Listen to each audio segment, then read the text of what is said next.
어려운 경제를 시원하게 씹어드립니다. 최경영의 오도독. 어려운 경제를 시원하게 씹어드립니다. 최경영의 오도독.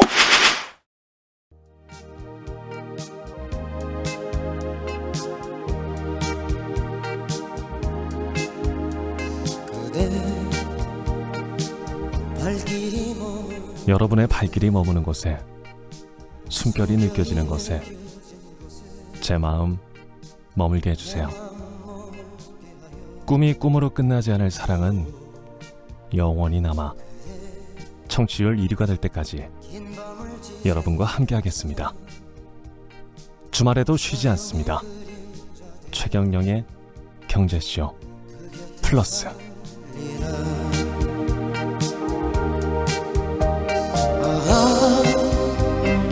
네, 안녕하십니까. 진실탐사 엔터테이너 최경영입니다. 주말에는 세상의 이익이 따따블로 되는 최경영의 경제쇼 플러스 시작하겠습니다. 지난해 2020년 코로나19 발생했을 때만 해도 설마 여름이면 끝나겠지. 네. 2021년이면 뭐 우리는 해외여행도 갈 수 있고 뭐 괜찮을 거야 이렇게 생각을 했었는데 올해 역시 마스크와 강력한 사회적 거리 두기 속에서 한동안 계속 이렇게 살아야 될 것 같고요. 코로나19로 인한 경제적 양극화, 불평등, 흔히 K자 회복이라고 하는데 갈수록 심각해지고 있습니다. 이 위기를 어떻게 헤쳐나가야 할지 오늘 경제쇼 플러스에서는 오랜만에 좀 사회적인 이야기를 해보려고 합니다. 코로나19와 우리 복지 문제에 대한 고민 나눠보겠습니다. 인하대학교 사회복지학과 윤홍식 교수님 나오셨습니다. 안녕하십니까? 네, 반갑습니다. 예. 그리고 최경영의 경제쇼 플러스 저의 짝꿍 네. 오윤혜 씨 나와 계십니다. 여러분 반갑습니다. 오윤혜입니다. 예. 오늘 좀 어렵겠죠, 오윤혜 씨. 우선 예. 항상 어려웠지만 오늘은 더 새롭게 어렵고요. 예. 저의 질문의 수준은 더 낮아질 것으로 예상됩니다. 예. 교수님 잘 좀 지도해 주시기 바랍니다. 네, 부탁드립니다. 예. 네. 그 일단 이 구조를 이야기를 많이 해야 됩니다. 구조 오늘은 무슨 구조죠? 어떤 그러니까 구조요? 왜 우리는 이렇게 취약한가 위기에 위기에. 네.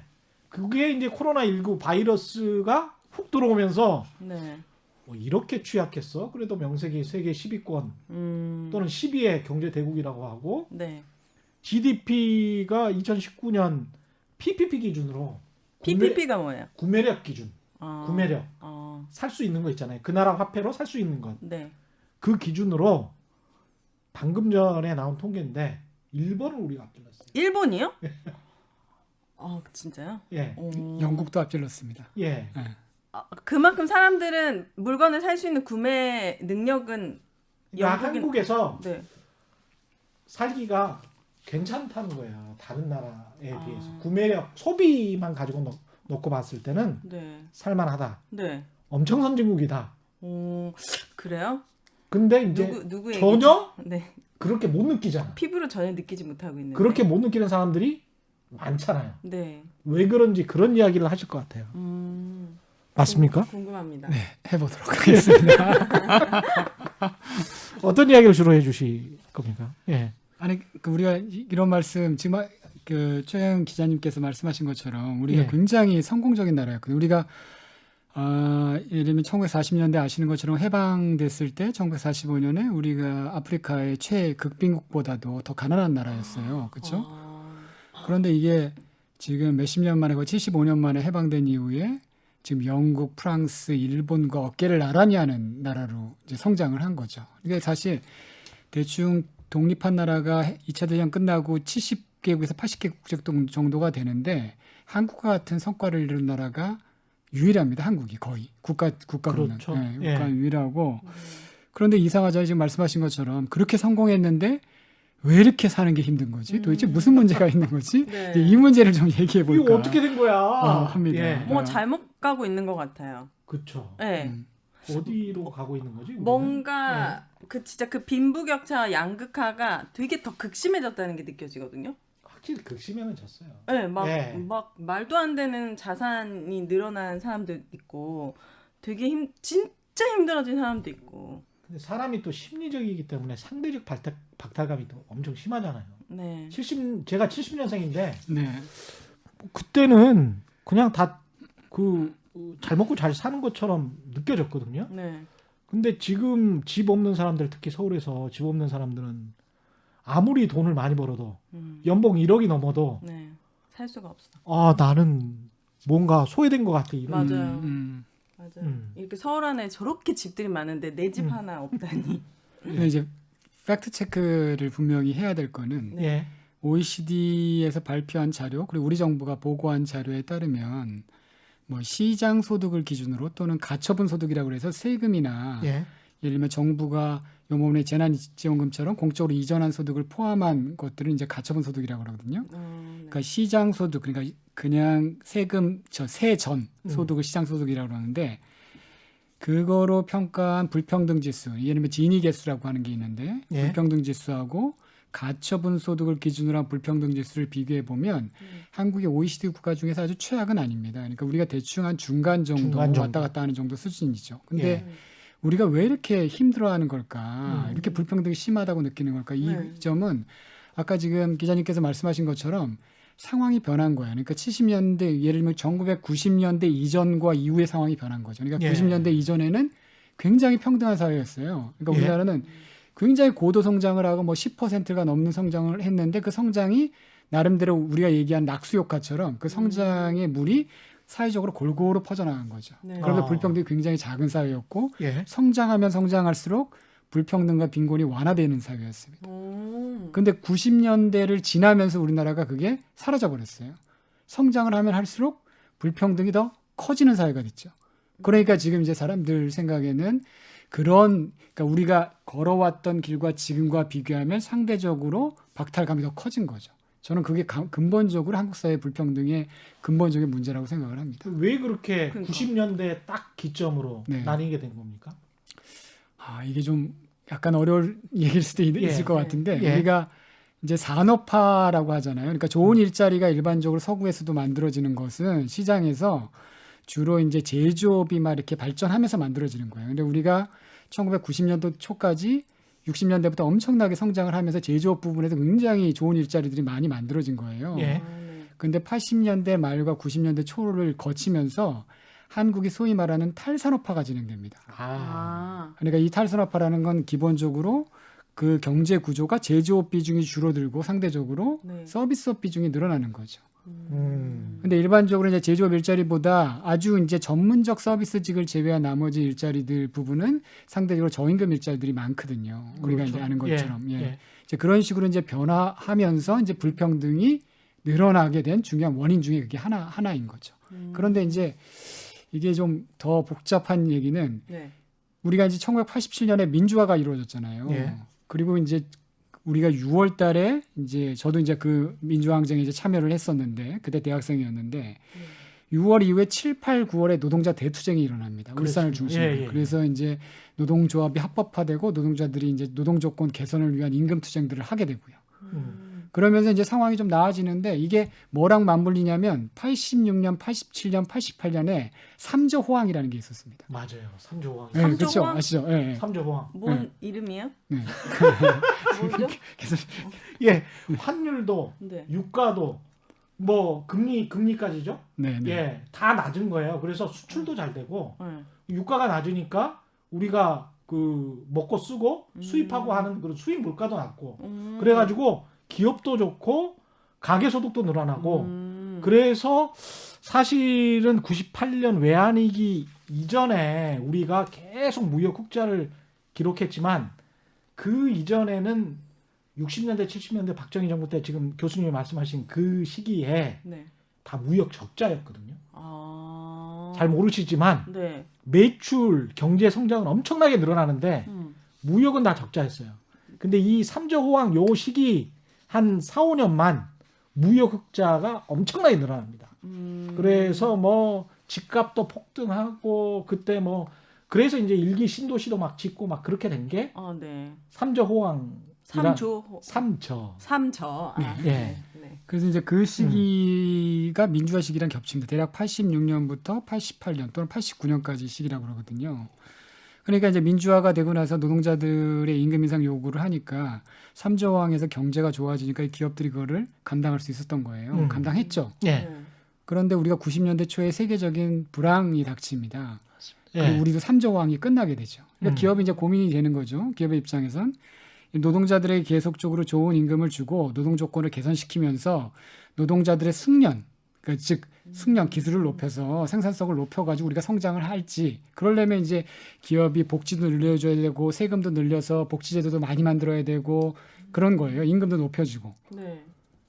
그럼 돈이 많이 들어가잖아요. 네. 그렇게 할 거냐 아니면 노동자들을 가능하면 적게 쓰고 이 노동자들을 대신에 자동화 기계로 대체할 거냐 이 갈림길에 씁니다. 90년대 초에. 네. 아, 그때부터 벌써 네, 시작이 그때부터 된 이제 거군요. 김영삼 정부 때 신경영 전략이라고 그래가지고 맞다. 네, 그걸 정- 신경영전. 네, 그걸 아. 전반적으로 이제 그게 키포인트였죠. 이제 예. 그런데 이제 아무래도 90년대 초에 또 3당 합당도 이루어지고 뭐 노동운동에 대한 탄압도 다시 이루어지고 노태우 정부 시기 이러면서 기업들이 주로 이제 대기업들이 전투적이고 강력한 노동조합을 우회하는 방식으로 노동 조건을 개선하고 숙련을 높이는 방식으로 성장을 선택하지 않고 예. 노동을 대체하는 방식으로 이제 성장 전략을 취하게 됩니다. 노동을 대체한다는 거는 아까 자동화 말씀하신 기계, 자동화 그렇죠. 시스템. 네, 자동화 기계. 그러니까 사람을 좀 자르고 사람을 덜 쓰고 덜 쓰고. 그걸 자동화 기계로 이제 하는 거죠. 그리고 그러려면 그 설비를 이제 외국에서 들여오게 되는 거죠. 근데 그게 예. 진행되다가 97년 외환위기를 기점으로 폭발적으로 증가하게 됩니다. 90년대 중. 그러니까 이제 그 탈산업화를 통해서 좋은 일자리도 줄어든 데다가 기업의 성장 전략도 대기업의 성장 전략도 노동자의 숙련된 기술을 대체하는 자동화 기계로 대체하고 그러니까 예. 노동시장에서는 좋은 일자리가 줄어들게 되는 거죠. 그런데 생각해 보세요. 선생님들이 재벌 때 아주 회장님들이다. 네. 그러시면 자 내가 어떤 물건을 생산하는데 엄청난 설비를 외국에서 들여왔어요. 네. 그럼 본전을 뽑아야 될 거 아닙니까? 그렇죠. 그렇죠. 본전을 뽑으려면 어떻게 하겠습니까?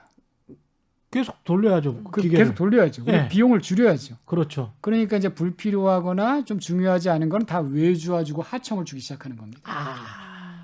근데 그런 식으로 이제 그러면 얘가 책임은 안 지고. 그렇죠. 책임 안 지고 이제 하청을 주고 뭐 이런 방식으로 하면 이제 인건비 단가를 낮추게 되는 거고 그럼 예. 가격 경쟁력에다가 품질 경쟁력이 결합되는 거죠. 그 외주 업체들은 스스로 경쟁해서 그렇죠. 자기들끼리 경쟁해서 예. 단가를 낮춰버리잖아요. 아. 납품을 하려면 그렇게 이제 되는. 물론 예. 이제 거기에 살아남는 몇몇 수직 계열화된 하청 업체들은 살아남습니다. 근데 나머지 부분들은 그렇죠. 어려워지는 거죠. 예. 이제 그렇게 가니까 한국의 노동시장에서 좋은 일자리는 줄어들고 나쁜 일자리는 늘어나게 되는 거예요. 근데 결정적으로 97년 외환위기를 거치면서 근데 정부가 복지를 확대하기로 결정합니다. 예. 김대중 정부가. 네. 근데 어떻게 결정을 했냐면 두 가지 방식인데 하나는 국민기초생활보장제도라고 그래서 아주 가난한 사람 분들을 위한 공공부조를 만들고 또 하나가 사회보험 지금 뭐 국민연금, 건강보험, 뭐 고용보험 이런 거를 중심으로 복지를 확대해 나갑니다. 예. 근데 이제 문제가 있는 거죠. 이 사회보험의 대상이 되려면 어떻게 돼야 되죠? 그 고용이 돼야 되죠. 그렇지 고용이 돼야 되죠. 고용이 돼야 돼요. 알겠어요. 그냥 예를 들면 오늘 고용되고 내일 쉬면 대상이 될 수 있나요? 아니요. 아니죠. 네. 예. 그러니까 매달 정기적으로 오랫동안 보험료를 정규직. 그렇죠. 정규직이 돼야 됩니다. 맞습니다. 아, 예. 딩동댕. 정규직이 돼야만 예. 왜냐하면 국민연금이 우리가 이제 소득 대체율을 현재 45%에서 낮아지고 40%까지 낮아지는데 국민연금이라는 그 사회보험에서 상정한 가입 기간이 40년입니다.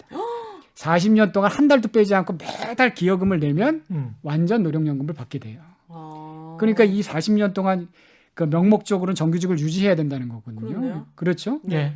그런데 아까 제가 말씀드린 것처럼 80년대 말부터 90년대 초부터 탈산업화가 진행되고 노동자의 숙련 대신에 자동화 기계로 대체하고 그다음 거기에 외주 하청들이 결합되면서 나쁜 일자리는 만들어지고 예. 이런 상황에서 복지를 정규직이나 할 수 있는 사회보험을 중심으로 확대하기 시작한 겁니다. 그럼 더 불평등이 심화될 것 같은데. 그렇죠. 불일치가 되잖아요. 그러네요. 예. 뭔가. 어떤 사람은 사회보험 받을 수 있고 그렇죠. 어떤 사람은 사회보험 전혀 못 받고. 그러니까 힘든 사람은 더 혜택을 못 받고 어. 안전한 일자리 있는 사람은 더 받고. 그렇죠. 안전한 일자리 있는 사람은 이제 그러니까 정작 실업이나 이런 거로부터 보호받아야 될 사람들은 안정적 일자리가 없으니까 더 못 받고. 보호받지 못하게 되는 거고 음. 안정적 일자리가 있는 사람들은 보호받게 되고 그렇네. 예. 그러니까 이런 상황들이 벌어지게 된 겁니다. 그게 이번에 코로나19 쇼크가 오면서 우리 사회에 극명하게 드러나게 확 된 거죠. 드러났다. 확 드러나게 된 거죠. 그러면 아까 말씀하신 대로 그런 것들이 막 쌓였어요. 6, 70년대 그런 것들이 쌓였다가 지금 90년대부터 그런 자동화 전략이랄지 신경영 전략 그 이후에 이제 IMF 외환위기가 촉발이 돼서 네. 그래 그러면은 아주 쉽게 자를 수 있는 네. 특히 이제 그때 김영삼 정부 때 노동법이 맞습니다. 96년. 날치기 비슷하게 해서 통과가 됐거든요. 난리가 나면서 통과가 됐어요. 노동법이 뭔데요? 그때 이제 노조를 상당히 이제 노동조합을 무력화시키는 노동법이 통과가 됐는데 네. 그 이후로 이제 해고가 굉장히 쉬워졌어요. 그리고 이제 용역이나 하도급이 일상화가 되고 정규직이 그 전에는 제 기억에는 저는 그러니까 정규직 세대예요. 95년도에 입사를 했으니까. 네. 근데 97년 외환위기 이후에 몇 년 이렇게 쑥 지나 보니까 2000년대 초반에 이렇게 지나 보니까 갑자기 비정규직이 많이 는 거예요. 그 전에는 이렇게 많지 않았거든요. 지금 어느 정도입니까 비정규직이?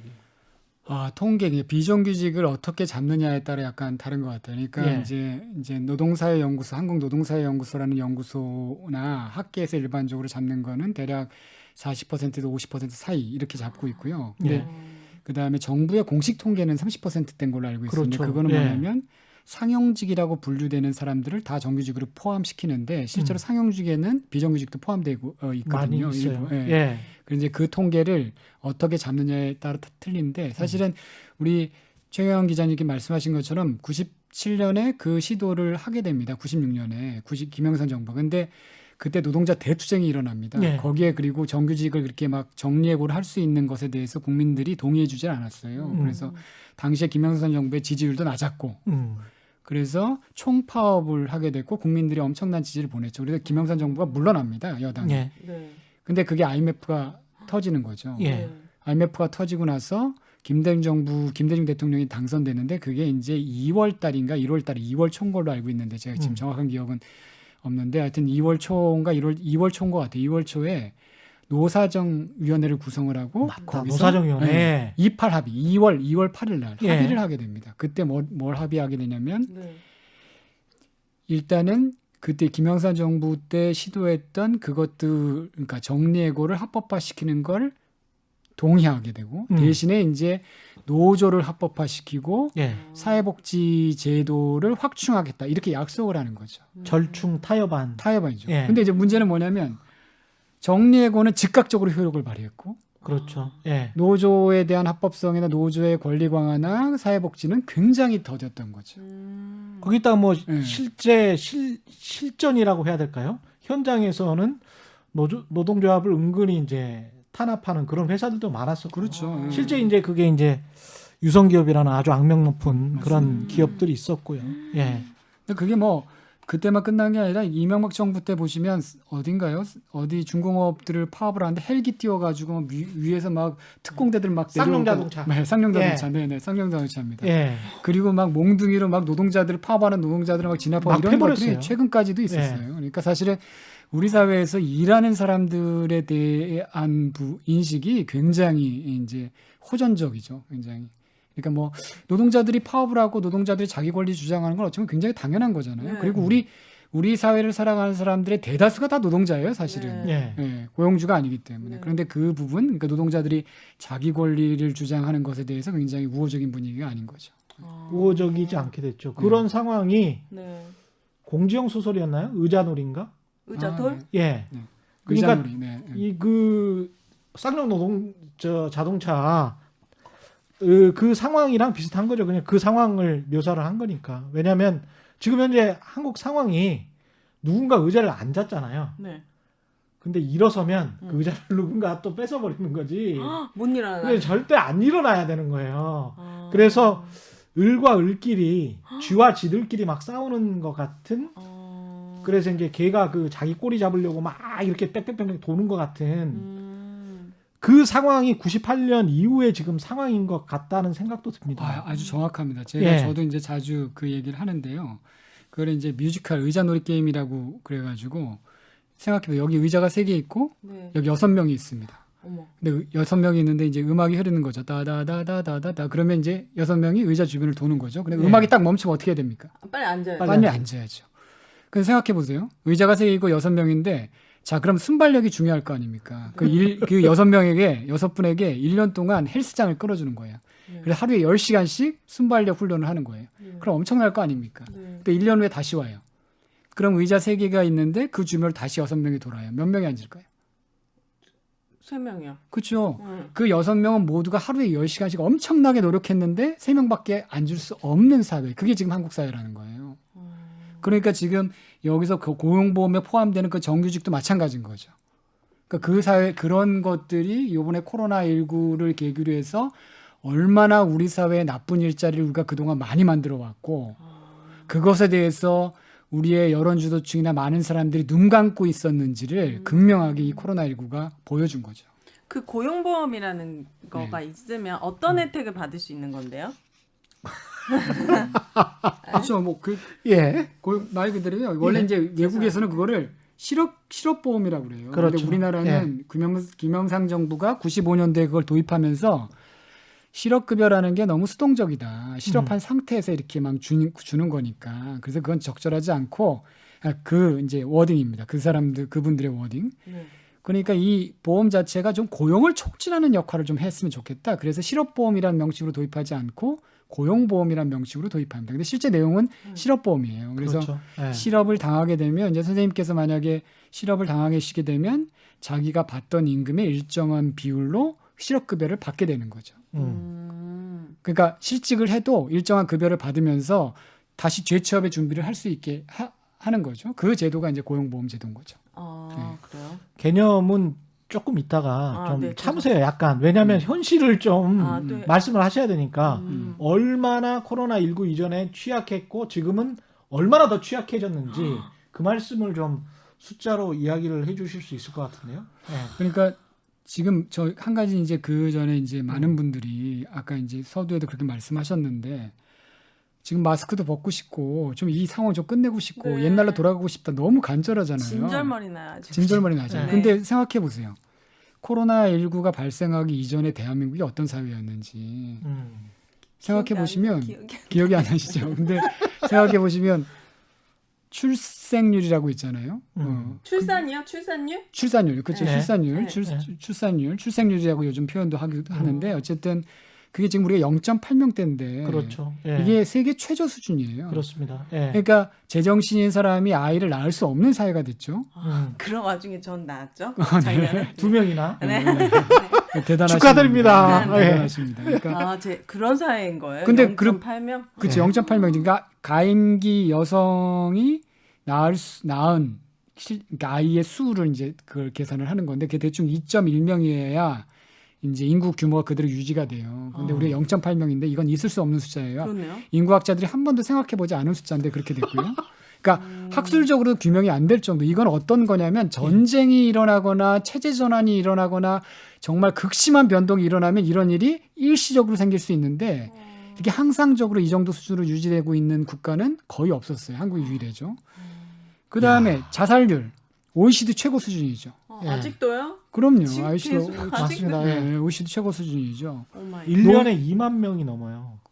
노인 그래요? 빈곤율 멕시코가 20%대예요. 근데 우린 40%대예요. 노인 빈곤율이요? 네. 그 노인 10명 중에 4명은 빈곤하다는 거예요? 그러니까 4.5명 정도가 빈곤합니다.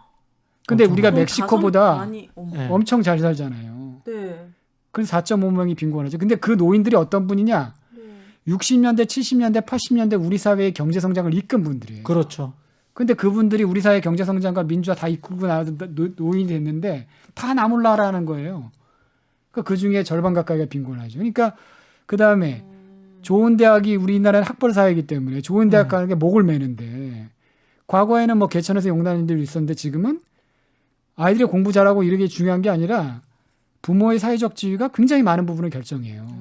그렇죠. 그렇죠. 물론 개인의 노력도 중요합니다만 거기에 부모의 사회적인 지위가 결합되지 않으면 갈 수 없는 거죠. 그러니까 굉장히 그래서 이제 청년들은 헬조선 뭐 이렇게 얘기해 뭐 흑수저 금수저 이렇게 얘기하는 거 아닙니까? 예. 네. 근데 우리가 물어보고 싶은 거는 정말 코로나19 이전으로 우리가 돌아가야 되느냐? 네. 아마 그런 사회로 돌아가기를 원하시는 국민들은 없을 것 같네요. 없을 거예요. 아. 그러면 우리가 이렇게 위기가 닥쳤을 때 우리가 뭘 해야 될지 좀 고민할 필요가 있다는 거죠. 이 위기를 좀 기회로 삼아서 기회로 우리에게 드러난 모순들이나 사회적 문제들을 어떻게 고칠까 이런 점들에서 좀 깊이 고민하고 국민들이 좀 지혜를 모으고 정치인들이 그런 역할들을 하는 게 맞는 거죠. 맞아요. 이 코로나 시대에 네. 지금까지는 계속 주식 사라고 그게 기회라는 얘기를 많이 들었는데 약간 예. 사회적인 이야기를 하시는 네, 사회적인 얘기에 진짜 그런 복지, 예. 진짜 우리가 힘을 모으고 나라에서 할 수 있는 게 뭐가 있는지 진짜 근데 궁금하네요. 뭐 좀 하려고 하고 그러면 사회주의라고 하니까 그렇죠. 근데 사회주의라고 예. 하는 사람들이 예. 소수예요? 아니면 다수예요? 아니 근데 아까 지금 말씀하신 음. 복지와 관련된 노인빈곤층이 이제 45% 정도 된다고 하는데 네. 오히려 어르신분들 중에 아이고 나라 망하는데 나한테 돈 줄 필요 없어. 돈 안 줘도 돼. 나라 망해. 자꾸 복지 하지 마. 그거 공산주의야. 북한처럼 돼. 이렇게 생각하시는 분들이 많고. 아 진짜요? 아이 그리고 그렇게 저는 그렇게 생각하시는 게 또 당연하다고 봐요. 왜냐면 그렇게 또 교육을 받고 그런 말씀만 들었기 때문에. 네. 그래서 그 언론에서 제대로 이야기를 안 하면 그런가 보다. 뭐 조금이라도 선진국에서 당하는 복지 정책을 아주 일부 부분이라도 도입하려고 하면 꼭 이 관문 저거 사회주의 아니야? 아, 이 관문을 뚫어야 돼요 일단. 사회주의가 우선 뭔지부터 설명해 주시면. 그렇죠. 이제 거기에 이제 스토리가 굉장히 많은데 간단히 얘기하면 네. 사회주의는 생산수단에 의해서 기업이 물건을 생산하는 공장, 설비, 아니면 토지 뭐 이런 것들을 개인 소유를 인정하지 않고 국가가 소유하는 거죠, 사회가. 이제 그런 사회를 이제 생산수단이 사회화된 사회, 국가가 소유하는 사회주의라고 그러는데 그 최경 기자님께서 말씀하신 그것도 사연이 있습니다. 우리가 왜 그렇게 됐는지. 예. 예를 들면 이런 거죠. 우리가 60년대, 70년대, 80년대의 경제 성장을 하면서 우리가 어떤 사회였냐면 국가가 세금을 걷어서 그 세금으로 복지제도를 만들어가지고 빈곤과 불평등을 완화했던 사회가 아니었어요. 우리는 아까도 말씀드렸지만 성장을 하게 되면 그 성장이 일자리를 만들고 그 일자리에서 사람들이 장시간 저임금의 장시간으로 일을 해서 소득을 높여가지고 빈곤에서 벗어나고 불평등을 완화했던 사회였어요. 그렇습니다. 맞습니다. 예. 그리고 정부는 세금을 아주 낮게 매겼어요. 우리가 지금도 OECD 그 소득세 같은 경우는 OECD 국가들에 비하면 굉장히 낮은 수준인데 고소득층, 중산층, 뭐 저소득층 다 마찬가지로.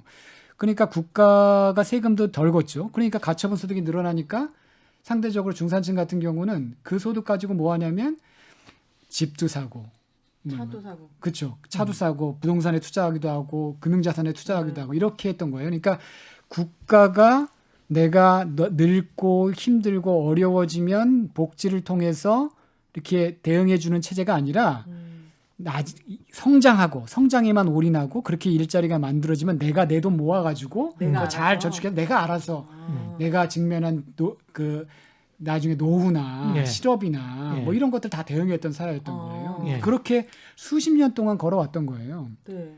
그러니까 당연히 우리 사회에서 제일 중요한 건 성장인 거예요. 그리고 그 성장 속에 성장인데 그런데 지금 이제 우리가 이제 90년대 초반부터 정확하게 아까 말씀드렸던 것처럼 데이터를 보면 92년부터 성장하면 불평등이 증가하는 구조로 변했어요. 그 전까지 내려왔는데 92년부터 예. 그렇게 변했어요.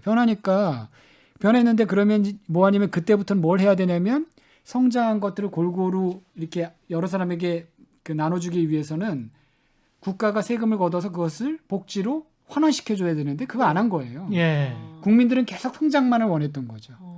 근데 성장 계속하면 계속 불평등은 증가했죠. 그러니까 이런 역사가 있으니까 국가가 세금을 걷어서 무엇을 분배한다라는 것은 국민들한테도 저항을 국민들도 저항하는 거고 어색해. 그치 그게 사회주의에서 주로 예를 들면 하는 방식이 했던 방식이라고 생각하는 거죠. 그러니까 계속 국가가 세금만 거두려고 하고 세금 걷어서 불평등을 완화하려고 그러면 사회주의다 이렇게 비판을 하는 거죠. 근데 그건 굉장히 지금 잘못되고 현실을 바로 못 보는 거죠. 우리는 더 이상 성장이 낙수 효과를 만들어서 모든 사람이 잘 사는 사회 이렇게 되기 어려운 사회가 됐어요. 네. 그러면 돈을 낼 수 있는 사람들이 세금을 내고 예. 그렇게 거둔 세금들이 좀 골고루 사람들이 안전하게 살 수 있도록 정부가 지출도 하고 인프라도 만들고 이런 데 투자돼야 되는데 예. 여전히 지금도 코로나 상황도 마찬가지입니다. 지금 코로나19 상황이 가장 중요한 게 뭐냐 이렇게 질문을 했더니 사람들이 다 경제라고 그러는 거예요. 그러니까 아직도 성장이 중요한 사회가 된 거죠. 그러네. 네. 예. 그러니까 그걸- 이제 아까 어디서 말씀하신지 모르겠지만 코로나19 시대 주식에 투자하라 뭐에 투자 이런 것들도 다 그 개발 국가라고 하는 발전 국가의 그 성장 제일주의의 유산이 여전히 우리 곳곳에 남아 있는 거죠. 이게 각자 도생의 이념이 맞습니다. 네. 50년 전부터 이렇게 뿌리 박혀 있는 거군요. 네, 맞습니다. 진짜 무슨 다큐에 스웨덴이나 이런 예. 되게 복지가 잘 돼 있는 국가들은 이번 코로나 시대를 통해서 오히려 국가에 대한 신뢰가 되게 커졌더라고요. 자기네들 가게가 닫아도 전혀 불안하지가 않대요. 국가에서 90% 이상은 그렇죠. 보전해주고 내가 일을 쉬어도 거기에서 되게 많은 부분을 국가에서 보증을 해준다는 거예요. 근데 우리는 사실 좀 그런 부분에 대해서 어색하고 인색하고 꿈도 못 꾸잖아요, 사실은. 그렇습니다. 각자 도생해서 공정 공생으로 가야 될 것 같은데 네, 그렇습니다. 재난지원금망 같은 경우도 뭐 보편적으로 지원해야 되느냐 선별적으로 지원해야 되느냐 여러 가지 이야기들이 많고 유럽이나 미국에서 논의되는 거하고 우리하고는 좀 다른 것 같은데 그런 재난지원금 이야기부터 한번 구체적으로 이야기를 해볼까요? 네, 근데 그것도 이제 굉장히 이제 여러 가지 이슈가 있는데 예. 이제 한 가지 이제 팩트를 우리가 알아야 될 거는 예. 재난지원금이라는 형태로 해서 이제 헬리콥터먼이라고 그래요. 하늘에서 이렇게 쭉 다 뿌린 거죠. 그렇죠. 그거를 예. 전 국민에게 뿌린 거죠. 이런 대응을 한 국가는 전 세계에서 그러니까 주로 OECD 국가죠. 선진국에서 한국, 미국, 일본밖에 없어요. 아, 재난지원금을 예, 주는 예, 나라가요? 예. 그렇게 이제 전 국민에게 현금으로 이렇게 지급한 나라는 그 중에서도 미국은 최상위층을 제외하고 줬고, 그러니까 정확하게는 전부 모두에게 우리는 사실 가구에게 줬기 때문에 하여튼 어쨌든 간에 그런 식으로 했던 나라는 세 나라밖에 없고 유럽이나 특히 우리가 복지 선진국이라고 아까 말씀하셨던 스웨덴 같은 나라는 재난지원금이나 형태로 지급되지 않았고 기존의 복지제도가 잘 돼 있으니까 그 복지제도 내에서 그분들을 포용한 거죠. 그리고 그 속에서 이제 해결한 거지. 그러니까 그게 뭘 의미하냐면 그렇게 되니까 실직한 사람들에게는 실업급여가 지급되는 거고 이런 식으로 실업급여에 해당이 안 되는 사람은 실업보조라는 게 있어요. 그러니까 고용보험에 가입하지 않은 사람들. 예. 그러니까 고용보험이라는 건 이제 사회보험이나 아까 말씀드린 대로 그렇죠. 정기적으로 돈을 내야 되는 거니까 여기 해당하지 않은 사람들은 실업부조라는 제도를 통해서 또 보호해주고. 근데 예외적인 게 이제 자영업자입니다. 자영업자들 같은 그렇겠습니다. 경우는 예. 자영업자 같은 경우는 그런 자영업자를 위한 제도들이 잘 갖춰져 있지 않고 자영업자가 실업보험에 강제 가입, 지금 우리가 임금 노동자가 가입하는 것처럼 강제 가입 형태가 아니기 때문에 이 자영업자에 대해선 이런 대응을 한 거죠. 먼저 어렵다고 신청을 하면 독일 같은 경우를 예를 들면 신청을 하면 무조건 지원해 주는 거예요. 우선 지원하고 자영업을 유지하게 만드는 거죠. 그러니까 이게 자영업을 폐업하게 되면 문제가 다시 회복이 불가능합니다. 굉장히 어렵죠. 예. 그러니까 유지시키는 게 중요한 거죠. 그러니까 먼저 내가 매출이 줄어서 경영하기 어렵다, 유지하기가 그럼 신청을 하게 되면 무조건 지원해 주고 나중에 정산하는 거예요. 그러니까 실제로 이 자영업 A라는 뭐 카페의 매출이 실제로 줄었으면 그 지원금을 회수하지 않고 신청을 했는데 실제 매출이 유지된 거예요. 그럼 나중에 이제 정산할 때 다시 회수하는 거죠. 그러니까 선지원 후정산 방식으로 하는 거죠. 근데 이렇게 하면 어느 정도는 피해 규모에 따라 지원할 수도 있고 이렇게 가능한데 한국 같은 경우는 지금 일괄적으로 뭐 200만 원, 300만 원 이렇게 지급하는 그렇죠. 거잖아요. 예. 정액급여로. 근데 자영업도 다 같은 자영업이 아니잖아요. 예. 뭐 어떤 자영업 같은 자영업 내에서도 마찬가지인 거죠. 그러니까 그래서 꼭 필요한 사람들에게 제대로 돌아갈 수 있느냐 이런 부분에 굉장히 의문이 있는 거고 예. 또 하나는 보편주의가 뭐냐 도대체 선별주의가 뭐냐 제가 한번 여쭤볼게요.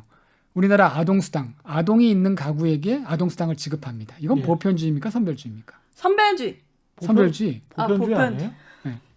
그렇죠. 선별주의일 수도 있네. 아동 왜냐하면 있는 사람만 아동이 있는 선별해서. 가구만 선별해서 선별. 하는 거고. 어. 근데 모든 아동한테 주는 거니까 그건 또 보편주의고. 그렇죠. 이제 예. 그 차이가 있는 거예요. 예. 그러니까 아주 정확하게 두 분이 짚으신 거예요. 네. 그러니까 보편주의가 뭐냐의 논쟁이 이게 붙은 거죠. 그러니까 예. 2010년에 무상급식 논쟁 혹시 기억하세요? 네. 그렇습니다. 있습니다. 예, 예. 예. 우리나라에서 처음으로 이제 복지국가 논쟁이 막 들불처럼 타올랐던 게 예. 2010년입니다. 그래서 뭐 아이들을 바깥 먹는 것 같고 차별하면 되니 안 되니 뭐 이건희 씨의 손자녀에게 무상급식을 줘야 되니 많이 뭐 이런 논쟁들이 있었잖아요 그때 예. 한참 동안. 예. 이제 그때 이제 처음 우리나라에서 진짜 보편주의 논쟁이 있었는데 그때 보편주의는 우리 뭐라고 얘기했냐면 그런 인구 사회학적 특성에 따라서 지금 아동이 있는 가구면 부자건 가난한 사람이건 아동이 우리나라의 시민들이니까 그분들 그 아동이 있는 건 무조건 다 지원하는 것. 실업에 직면하면 그 사람이 부자이건 가난한 사람이건 실업에 직면해서 소득이 상실되면 예. 지원해 주는 거. 이걸 보편주의라고 얘기했던 거예요. 예. 근데 지금 상황은 뭐냐면 네. 우리나라의 시민이면 누구나 받는 거죠. 그렇네요. 이걸 보편주의라고 얘기한 거예요. 그러니까 이게 보편주의가 전통적으로 복지국가에서 얘기했던 보편주의하고 지금 재난지원금을 얘기하는 보편주의와는 결이 다른 보편주의라는 거예요. 그러니까 공경에 처한 모든 사람 그러니까 또는 필요가 있는 모든 사람에게 지원하는 것. 그렇죠. 그게 이제 보편주의인데 예.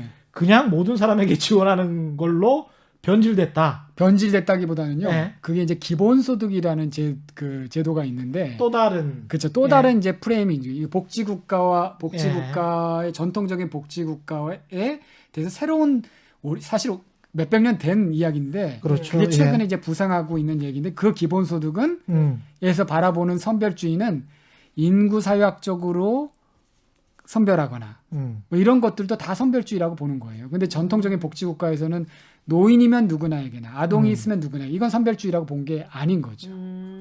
그래서 그러네요. 지금 선별주의라고 만약 예를 들면 아동수당을 보는 거는 그런 기본소득의 관점에서 보면 선별주의라고 보이는 거지만 예. 전통적으로 복지국가의 관점에서 보면 보편주의고 북서유럽이나 스웨덴에서의 보편주의는 지금 제가 얘기한 복지국가의 보편주의, 즉 인구 사회학적 특성에 따라서 필요한 사람들에게 제공하고 사회적 위험이 직면한 모든 사람에게 제공하는 거. 예를 들면 이런 거죠.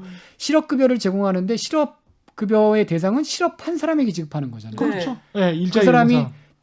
은행에 돈이 얼마나 많건 적건 가리지 않고 그렇죠. 실직하면 지급하는 거예요. 네. 근데 지금의 보편주의는 실업급여 예를 들면 실업급여를 지급하는데 다 모든 시민에게 다 지급하는 거죠. 지금 재난지원금 같은 재난지원금 같이. 보편적으로 주장을 한다면 그렇죠. 예. 근데 이게 적절하냐 이게 논쟁이 있는데 저는 기본적으로 필요한 사람에게 지원하는 게 맞다 이렇게 생각을 하는데 다만 그것이 갖는 긍정적인 측면이 있었다는 거예요. 그것이라는 건 어떤 것입니까? 그러니까 전 국민에게 재난지원금을 준 것이 예. 우리 복지국가 역사에서 한국에서 굉장히 중요한 의미를 갖고 있다. 왜냐하면 그렇게 한번 해본 게 왜냐하면 선생님들 보시기에 지금 이렇게 한참 이제 사회적 활동을 하시는 분들은 이런 거죠. 예전에 그런 뭐 개그 콘서트에 그런 게 있었는데 국가가 나한테 해준 게 뭐 있냐 도대체.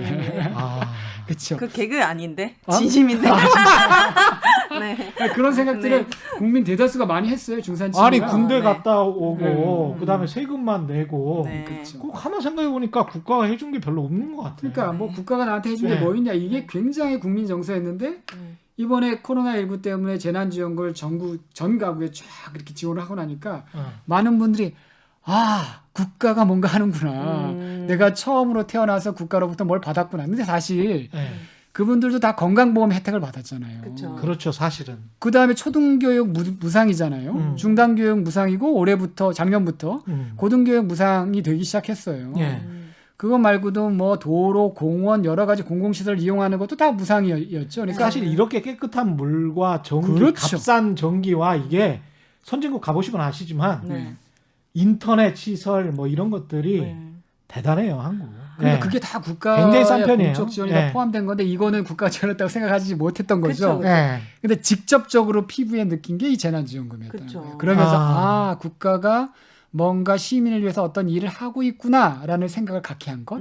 또 하나는 뭐냐면 그래서 보편주의라는 게 좋은 거구나. 보편주의하면 나도 좀 지원을 받을 수 있겠구나. 예. 이런 긍정적인 생각들을 국민들이 하게 됐죠. 네. 이제 과거 같은 무상급식 논쟁은 안 할 수도 있네, 그러면. 그렇죠. 이제는 무상급식 예. 노식에서 선별적으로 하자는 건 아마 씨알도 안 먹힐걸요. 그렇겠네요. 예, 그게 이제 예. 우리나라에 이제 큰 이제 2010년 무상급식, 2020년 재난지원금이 그 물꼬를 돌린 거죠. 이제 그러면 네. 우리가 어떻게 이제 전 국민에게 이런 식으로 다 지원할 수 있겠느냐 계속 예. 매달 예. 아니면 이건 어렵잖아요. 네. 이제 이 힘들을 어떻게 실업이 발생했을 때 나이가 들었을 때 사회적 위험에 직면했을 때 이런 분들에게 소득조사, 이게 소득이 많고 적음, 자산이 많고 적음에 가리지 않고 우리나라 대한민국 국민이라면 누구나에게나 좀 지원할 수 있는 이런 보편적 제도로 어떻게 만들 거냐 이런 전환점들을 우리 정치나 정부나 국민들이 좀 생각해 볼 필요가 있는 거죠. 굉장히 중요한 말씀하셨다.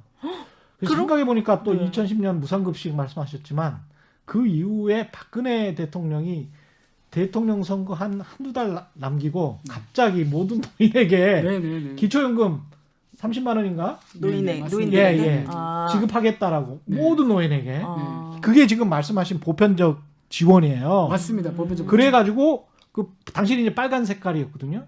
뭐 여의도고 어디고 그 빨간 색깔의 새누리당 네. 네. 뭐 모든 노인에게 30만 원 지급인가 뭐 이렇게 딱 맞습니다. 써져 있었어요. 아. 물론 공약은 못 지켰지만 그럼에도 불구하고 그 논쟁이 그럼 모든 노인도 그때 그러면 당시에 뭐 이건희 그렇죠. 오일 사셨으니까 그때는 네. 생존에 있었으니까 이건희도 받아야 돼?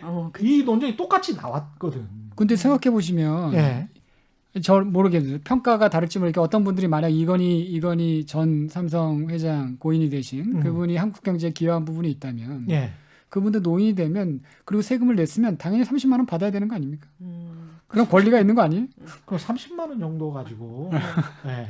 싫다고 하지 않으실 것 같은데 그분은. 그러니까 뭐 표시도 아니, 안 그리고- 나겠지만 어쨌든 네. 간에 그런 정도로 우리나라 대한민국 노인이면 모든 사람이 받아야 되는 거죠. 이제 그런데 이제 사실은 아까 말씀하셨던 것처럼 박근혜 정부에서 그걸 철회했잖아요. 예. 하위 70%에게만 지원하기로 맞아요. 했고 그걸 국민연금 받는 것에 또 연동시키고 이러면서 이제 맞습니다. 깎았는데 아. 그때 우리 최 기자님 말씀하신 것처럼 노인분들에게 인터뷰했어요. 그랬더니 뭐라고 그랬냐면 국가가 어려운데 우리가 참아야죠.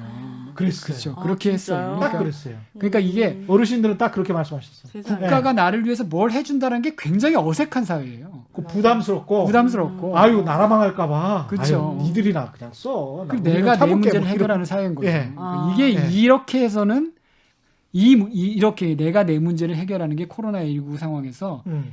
해소가 안 된다는 것. 문제를 해결할 수 없다는 게 확인된 거죠. 박근혜 전 대통령 20만 원이었네. 네, 20만 공약이 원. 30만 원이 예, 아니었어요. 20만 원이었고. 어쨌든 못 지켰잖아요. 아니 자기가 아, 연동을 네. 시켜서 지키려고 노력은 했어요. 예.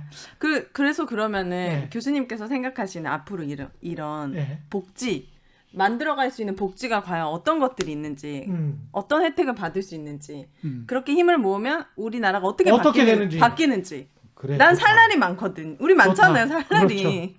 많을까? 궁금해요. 그건 노바디 노스야. 아무도 몰라. 그거는. 예? 예. 이게 여기가 이제 죽음을 아무도 몰라요. 예. 그렇죠. 우리 이 프로그램이 경제 프로그램이니까 네. 경제와 관련된 거 먼저 그럼 말씀을 드릴게요. 복지랑 이제 경제랑 관련된 네. 거. 그러니까 혁신이라는 게 있잖아요. 네. 혁신이라는 게 뭐냐면 지금까지 없었던 새로운 것들을 만들거나 여러 가지 있었던 것들을 조합해서 새로운 것들을 만들거나 뭐 이런 것들이 혁신인데 우리 대한민국이 여태까지는 여기 선진국이라고 불리는 국가들이 있고 고소득 국가 있고 우리가 열심히 따라갔잖아요. 열심히 따라가기 후발국이라고 그러는데 따라가는 과정에서는 그들이 했던 것의 시행착오들을 우리가 넘어서면서 재빨리 따라갈 수 있었죠. 예. 근데 우리가 이제 고소득 국가에 진입했어요. 그럼 이제 우리가 더 치고 나가려면 네. 여기에 머무르지 않으려면 더 치고 나가려면 지금까지 없었던 새로운 무엇을 만들어야 되는 거죠. 네. 예. 그럼 이 혁신이 어떻게 가능할 거냐 이런 질문을 해야 되는 거죠. 예. 근데 우리가 예를 들면 선생님 생각하시기에 뭐 어떤 거를 개발할 때 우리가 100가지를 하면 100가지 다 성공할 거라고 생각하십니까? 아니요. 전혀 그렇지 않죠. 전혀 그렇지 않죠. 예. 네. 아마 제 생각에는 100가지 하면 그중에 한두 가지 성공하면 대단한 성공이라고 생각해요. 그렇죠. 그런데 그럼 100가지를 해야 되는데 100사람이 새로운 시도를 해야 되는데 만약 99사람이 만약 그걸 실패하면 망하는 거야. 생계가 보장이 안 돼. 예. 그다음 다시 도전할 수 없어. 그러면 음. 우리 여기 있는 3명도 그런 위험한 1, 2%의 성공 가능성밖에 없는 거에 도전하겠습니까? 안 하죠. 아니요. 아니요. 할 수 없는 거죠. 네. 그럼 뭐 하겠습니까? 그러니까 공무원 시험 준비하고 그렇죠. 그런 거 하는 거예요. 보장된 것. 보장된 거, 안전한 것. 과거에 했던 것, 하던 대로. 그 혁신은 나올 수가 없네. 그렇죠. 그러니까 대한민국 네. 국민들이 다 공무원 시험 준비해 보세요. 지금 다 하고 있더라고요. 그죠? 우리 공무원 청년들 다 시험 하고 있죠. 거기서 혁신이 나오겠냐는 거예요. 안 나오죠. 네. 예. 그럼 이 사람들이 그 1%, 2%의 가능성이지만 내가 해보겠다. 이렇게 하려면 어떻게 돼? 내가 시도했다가 실패해도 다시 또 할 수 다시 있게. 또 도전할 수 있는 안전판이 있어야 되는 거죠. 아. 그게 복지라는 거예요. 예. 대한민국 국민이면 누구나 기본적인 생활을 보장하고 음. 실직해도 안정적으로 생활할 수 있고 다시 도전할 수 있고 음. 내가 나이가 들어서 늙어도 안정적인 노후가 보장되는 이런 사회가 있으면 내가 지금 청년 시기에 내가 중년이건 내가 나이가 들었고 언제든지 시도할 수 있는 거죠. 예. 근데 이런 시도가 가능한 사회가 돼야 되는데 보니까 그런 혁신이 가능한 사회가 좋은 복지국가라는 거예요. 굉장히 밀접한 연관이 있는 거죠. 예. 그러니까 많은 분들이 복지를 하면 소비에 쓰는 거고 세금 걷어가지고 비생산적인 것에 투자한다, 돈을 낭비한다 이렇게 생각하시는데 우리가 좀 생각을 바꿔야 그게 되는 거예요. 아니네요. 우리 청년들 모두가 안전하게 자기가 하고 싶은 걸 다 하게 예. 모두가 자기가 잘할 수 있는 분에 노력하게 이렇게 복지제도를 만들어주면 그 청년들이 무한한 가능성으로 도전할 거고 그 수많은 사람들 중에 100에 한둘은 성공할 거고 그런 것들이 이어지면서 우리가 세상에 없던 것들을 만들어내고 예. 세계 경제를 리드하는 혁신이 되는 거죠. 네. 근데 이런 사회를 만들기 위해서 복지가 필요한 거다라는 겁니다. 지금 말씀하시는 거를 들어보니까 그러면 가령 무슨 뭐 서울시나 뭐 경기도나 이런 곳에서 청년 수당 같은 거를 지급하는 거 네네. 이런 것도 그 범죄에 들어갑니까? 저는 이제 필요하다고 생각해요. 왜냐하면 예. 우리나라가 아까 말씀드린 것처럼 지금 뭐 청년의 성공 여부가 부모의 사회적 지위에 굉장히 밀접하게 연관되어 있기 때문에 예. 그 부모의 사회적 지위와 관계없이 청년들이 시도하고 자기가 하고 싶은 일을 할 수 있게 만들어줘야 되는데 예. 현재 제도로는 그게 어렵다라는 거예요. 네, 청년 수당은 거의 뭐 생계 네, 유지도 네, 힘들지 않나요? 그건 아주 취약계층에게 집중되는 건데 그래서 모든 청년들이 기본적으로 부모로부터 독립해서 예를 들면 자유롭게 자기가 하고 싶은 일 할 수 있는 정도로 지원해 주는 거 이것들은 굉장히 바람직하다라고 생각을 합니다. 그렇군요. 또 어떤 제도들이 있을까요? 그다음에 또 하나는 이제 이게 이제 뭐 필요한 게 뭐냐면 적어도 절대 빈곤은 없어야겠다. 우리나라 사회에서 우리가 예.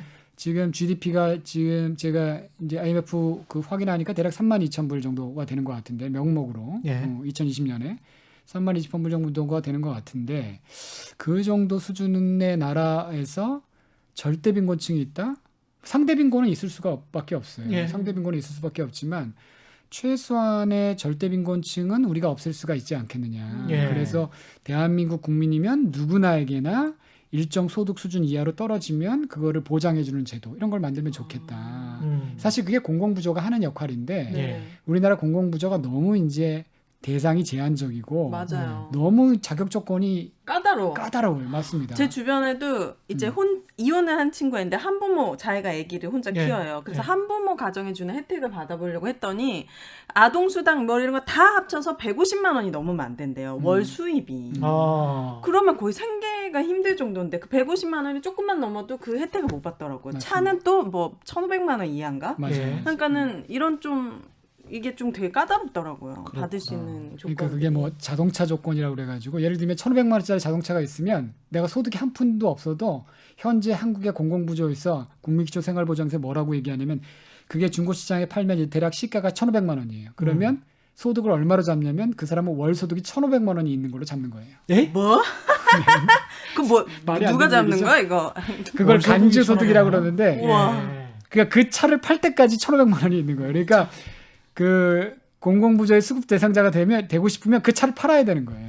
저는 이런 것 때문에 꼼수가 엄청 생겨난다고 생각해요. 그러니까 음. 자기 명의로 안 하고, 그렇죠. 뭐 집 같은 것도 다른 사람 명의로 하고, 그러니까 정직하게 사는 사람들은 혜택을 받을 수가 없어요. 그래가지고 뭐 자동차 리스에서 사실은 그래서 또 임대주택 뭐 들어가가지고 그러니까요. 뒷돈 이게- 챙기고. 예.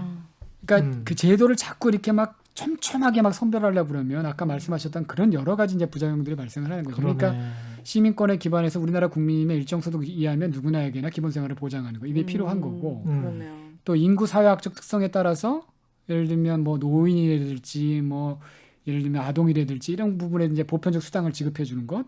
그다음에 이제 사회보험이죠. 사회보험인데 요즘 최근 뭐 아마 들어보셨을 거예요. 전국민 고용보험이라고. 그러니까 예. 저는 이거 되게 예. 궁금해요. 예, 전국민 도대체 고용. 이게 예. 왜 중요한 건지. 그러니까 지금 아까 말씀드리는 것처럼 지금의 사회보험은 고용관계, 내가 누구에게 고용돼 있어야 해요. 네. 그러니까 독립적으로 프리랜서로 일하고 이러시는 분들은 없죠. 대상이 아니죠. 예. 특고 같은 분들 대상이 아니에요. 예. 저도 고용보험 대상이 아니에요. 고용보험 대상이 가입자가 아니죠. 아니니까. 아니, 가입자가 예. 아니거든요. 예. 근데 소득활동을 하시잖아요. 네. 그러니까 이제 고용 관계에 기반해서 보험 제도를 만들게 되면 대상이 너무 작아진다. 특히 우리나라처럼 불안정 고용 상태가 90년대부터 늘어난 상황, 그다음에 지금 디지털 기술 변화를 통해서 예를 들면 이른바 긴 노동, 기- 플랫폼 예. 노동 이런 게 증가하고 있잖아요. 예. 뭐 그런 상황. 그러니까 과거의 전통적인 정규직이 줄어드는 상황에서 자꾸 정규직에 기반해 가지고 보험 제도를 만들어서 확대하는 건 제한적이다. 그러니까 고용 관계에 기반하지 말고 소득 활동을 하는 사람 모든 사람들을 포괄하자라는 거예요. 아. 그걸 소득 활동을 하시면 네. 그것이 소득 활동하는 기간 동안에 일정한 기여금을 고용보험료를 누구나 다 내게 하는 거예요. 그래서 그 소득 활동을 하는 사람들을 다 고용보험에 포괄하고 만약 이렇게 프리랜서를 하시다가 소득이 이제 프리랜서를 그만두시게 됐어. 그럼 소득이 없어졌어. 그러면 그 기간 동안에 고용보험에서 실업급여를 지급해 주는 거죠. 다음 일을 할 수 있도록. 쉽게 얘기하면 그런 제도고 네. 여태까지 고용관계에 기반했으니까 자영업자들은 다 배제됐어요. 그렇죠. 자영업자는 임의가입이라고 그래가지고 본인이 원하면 가입할 수 있었는데 전체 자영업자의 2%에서 한 3% 정도만 가입한 상태예요. 그러니까 나머지는 다 가입하지 않은 상태고. 근데 자영업자도 이번에 코로나19 사태처럼 외부적 충격이 오면 폐업하거나 근데 맞아요. 폐업하게 되면 아무런 대책이 없는 맞아요. 거잖아요. 그래서 이 자영업자들도 소득 활동을 하시니까 그분들도 포괄하고 그래서 임금 노동자이건 비정규직이건 프리랜서건 뭐 특고건 또는 자영업자이건 이 부분들을 소득 활동을 하는 사람은 누구나가 다 어떤 사회보험 체계 내로 들어오게 하자. 그래서 그분들의 소득을 잃어버리거나 낮아지게 되면 그분들을 보호해 주자. 이게 이제 전국민 고용보험의 전국민 고용보험. 기본 취지죠. 지금 이거 하겠다는 거예요, 우리나라? 예, 지금 정부가 2025년까지 추진하겠다 이렇게 얘기를 한 겁니다. 네. 지금 뭐 시간이 얼마 남지 않아서 시간 오늘 왜 이렇게 빨리 결론은 가요? 너무 재밌다. 너무 재미네. 쏙쏙 되게 빨려들어. 재밌죠? 네. 돈 얘기 안 하니까 교수- 너무 좋다. 예. 교수님 이렇게 하면 네. 좋아집니까? 그리고 또 이런 게 지속 가능할까요? 그러니까 그게 어려운 얘기죠. 그러니까 아까 예. 말씀드린 것처럼 정부가 이제 결국은 이게 재원에 대한 문제가 이제 필요한 거죠. 예. 재원이 필요한 거고 국민들이 세금을 내야 되는데 누군가 세금 내야죠. 내야 되는 예. 건데 이게 이제 사실은 부자들한테만 세금 걷어서는 안 되거든요. 그런데 이제 이렇게 여쭤보는 거예요. 그럼 여기 계신 분들은 국가를 신뢰하느냐? 선생님 국가를 신뢰하십니까? 네. 네. 전 신뢰. 우리나라 안 망할 것 같은데. 근데 정부에 대한 신뢰가 있어야 세금을 걷어서 투명하게 집행할 수가 있죠. 정부는 모르게 국가는 신뢰하는데. 그 오 선생님이 지금 얘기하신 게 제가 이제 예상했던 답변하고 다르게 나와가지고 아, 죄송합니다. 제가 당황했는데 아마 길거리에 가서 여러분들에게 여쭤보면 대부분의 분들은 국가가 이 국가라는 게 세금만 떼어가고 예. 나에게 도움되는 게 뭐냐면 이런 얘기 많이 하실 거예요. 그러니까 사실 국가에 대한 신뢰가 있어야 되는 거죠. 그러니까 지금 신년에 한겨레 신문에서 여론조사를 했는데 어떤 결과가 나왔냐면 자 코로나19 상황에서 복지 확대되는 정부의 적극적 역할이 필요하냐 이렇게 물어봤더니 거의 70-80%가 그렇다 이렇게 예. 답변했어요. 그러면 세금 더 내겠느냐? 그랬더니 58%에서 60% 정도가 못 내겠다 세금은. 당연히. 그거 뭐예요? 그게 뭐 이상하잖아요. 그 말이 안 되지. 그러니까 굉장히 우리나라 사람들이 이기적인 것처럼 네. 느껴지잖아요. 그러면 우리나라 사람들은 태어날 때부터 이기적인 사람이고 스웨덴 사람들은 태어날 때부터 이타적인 사람들에서 아니. 세금을 잘 내나요? 아니죠. 생물학적 차이인가요? 아니죠. 아니잖아요. 네. 그러면 그거는 결국은 국가가 어떤 역할을 했느냐가 그걸 결정을 하는 건데 그쵸. 이제 보시면 스웨덴에서 처음에 국가가 3인당이 정부가 세금 더 걷겠다 그러니까 스웨덴 국민들이 뭐라고 그러냐면 우리 세금 많이 냈다. 우리 충분히 냈다. 거들려면 부자나 기업한테 더 걷어라. 이렇게 얘기했어요. 우리랑 네. 똑같았구나. 우리랑 똑같았죠. 근데 예. 스웨덴이 뭐라고 그랬냐면 음. 예전에 이해찬 총리가 2004년에 스웨덴 총리를 헝가리에서 만납니다. 부다페스트에서. 네. 뭐 이렇게 예를 들면 그 3인당이 집권한 나라들의 뭐 회의가 있었어요. 근데 거기서 만났는데 이해찬 전 총리가 그 지금 스웨덴 총리에게 물어봅니다. 당시에 어떻게 너희들은 그렇게 당신들은 세금도 많이 걷고 복지도 그렇게 훌륭하게 확대했냐? 그랬더니 그분이 하시는 말씀이 키포인트가 뭐였냐면 맛을 보여주는 게 중요하다. 그래. 우린 맛을 못 봤어. 네. 국가가 국민을 위해서 어떤 일을 하는지를 보여주는 게 중요하다. 아까 그래서 재난지원금 말씀하셨군요. 그렇죠. 예. 그래서 예. 그렇게 맛을 보여주면 국가가 국민을 위해서 뭔가 좋은 일을 하고 있구나. 그 다음부터는 국민들이 세금에 대한 저항이 없다라는 거예요. 그래서 스웨덴 분들 다 인터뷰해 주시면 세금을 많이 내는 게 부담스럽긴 하지만 그 세금을 내는 것이 나에게 돌아온다는 걸 확신하기 때문에 그것이 문제라고 생각하지 않는다. 이렇게 되는 거죠. 그러니까 우리가 그 장벽을 넘어야 되는 거죠. 근데 그러기 위해선 지금 당장 돈이 없는데 세금을 거둘 수도 없고 어떻게 해야 되느냐? 확장적 재정 정책을 통해서 국민에게 맛을 보여주는 정책을 해야 된다는 거예요. 먼저 쓰는 수밖에 없다. 그렇죠. 근데 네. 이 부분에서 너무 인색하다는 거예요. 우리가 음. 예를 들면 GDP 대비 정부 재정 적자가 대략 43%, 44%, 45% 정도, 예. 정도가 돼요. 예, 근데 OECD 평균이 대략 100%가 넘잖아요. 예. 그렇죠. 우리가 굉장히 여유가 있는 편이에요. 근데 생각해 보세요. 우리가 저 저금통에 음. 돈을 잔뜩 모아놨어요. 네. 왜 모아놨죠? 쓰려고 비상시에. 그렇죠. 지금 비상 상황이라는 거예요. 그럼 그러니까요. 저금통 깨서 그러니까. 써야 되잖아요. 그쵸. 근데 저금통 안 깨고 계속 뭉쳐 잡고 있는 거예요, 정부가. 예. 이거 배는 쫄쫄 잘못됐다. 굶고. 그죠? 배는 쫄쫄 굶고. 그러니까요. 굶어 죽고. 예. 그럼 저거 뭐에 쓰려고 하느냐? 네. 뭐에 쓰려고 하는 거죠? 도대체? 다음 정부에 쓰려고 하는 그죠? 아니, 지금도 뭐라 그러냐면 이거 왜 지키냐면 다음에 더 어려워지면 쓰려고 그런다. 그렇죠. 예. 근데 지금 사람들이 뭐라 그러냐면 코로나19 상황이 1929년 대공황 이래 최대 위기라고 얘기를 하는 거예요. 맞아요. 그럼 이때 안 쓰고 도대체 언제 쓰려고 그러느냐. 그러니까 정부가 먼저 확장적 재정 정책을 통해서 네. 국가가 국민을 위해서 이런 일을 한다는 걸 보여줘야 된다라고 맞아요. 생각을 하고요. 너무 동의합니다. 여기서 끝내야 돼. 너무 언제 아쉽다. 2부로 네. 한 편 더 한 번 더 해야 되겠습니다. 네. 예. 오늘 함께 해주신 윤홍식 인하대학교 사회복지학과 교수님이셨고요. 네. 오윤혜 씨였습니다. 고맙습니다. 감사합니다. 감사합니다. 올바른 투자와 올바른 투표는 다르지 않다. 세상의 이익이 주말에는 따따블로 되는 최경영의 경제쇼 플러스였습니다. 고맙습니다. 감사합니다.